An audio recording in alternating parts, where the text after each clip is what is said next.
नमस्कार मित्रांनो, भावसागर यूट्यूब चॅनलमध्ये आपले स्वागत आहे। मित्रांनो, 19 एप्रिलला शुक्रवारी चैत्र पौर्णिमा आहे। चैत्र शुक्ल पक्ष पौर्णिमेला हनुमान जयंतीचा उत्सव साजरा केला जातो। हा दिवस खूप शुभ आणि पवित्र मानला जातो। कोणत्याही शुभ कार्याची सुरुवात या दिवसापासून करणे खूप चांगले असते।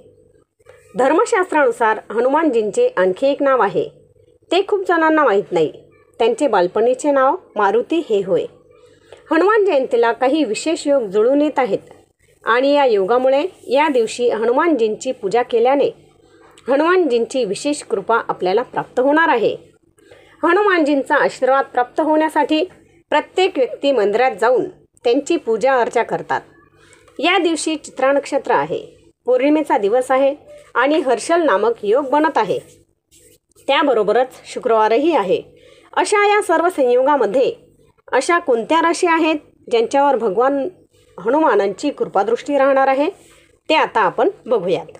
मित्रांनो, राशींचा जर विचार केला तर सर्व राशींपैकी 2 राशींवर हनुमंतांची जरा जास्तच कृपादृष्टी राहणार आहे। या ज्या 2 राशी आहेत त्या शनीच्या राशी आहेत आणि शनिदेव म्हणजे हनुमानांचे परममित्र। आणि त्या राशी म्हणजे कुंभ रास आणि दुसरी म्हणजे मकर रास। मित्रांनो, या 2 राशीच्या व्यक्तींवर हनुमंतांची विशेष कृपा होणार आहे।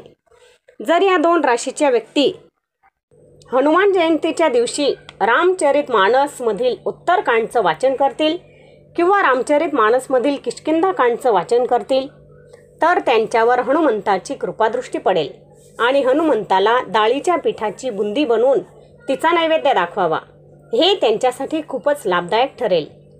हनुमंताच्या कृपेबरोबरच तुमच्यावर शनिदेवांचीही कृपा होईल आणि तुमच्यावर काही वाईट ग्रहदशा असेल तर ती ग्रहदशाही दूर होईल। तुमच्या जीवनात आनंद येईल। तुम्ही फक्त हनुमानजींचं नाव घेऊन त्यांच्या उत्तरकांडचं वाचन भक्तिभावाने करा। जर तुम्ही हे करू शकत नसाल तर तुम्ही सुंदरकांडाचेही वाचन करू शकता। जर या दिवशी सकाळी किंवा सायंकाळी तुम्ही सुंदरकांडाचे वाचन केले तर तुमच्या सर्व इच्छा पूर्ण होतील। म्हणून या 2 राशीच्या व्यक्तींना हे 2 उपाय जरूर करायचे आहेत, कारण हा दिवस म्हणजे तुम्हाला एक चालून आलेली सुवर्णसंधी आहे, ज्याद्वारे तुम्ही हनुमंताची कृपा प्राप्त करून आपले भाग्य बदलवू शकता आणि त्याबरोबरच शनिदेवांचीही कृपा प्राप्त करून घेऊ शकता। मित्रांनो, व्हिडिओ आवडल्यास लाईक जरूर करा, चॅनलला सबस्क्राईब जरूर करा।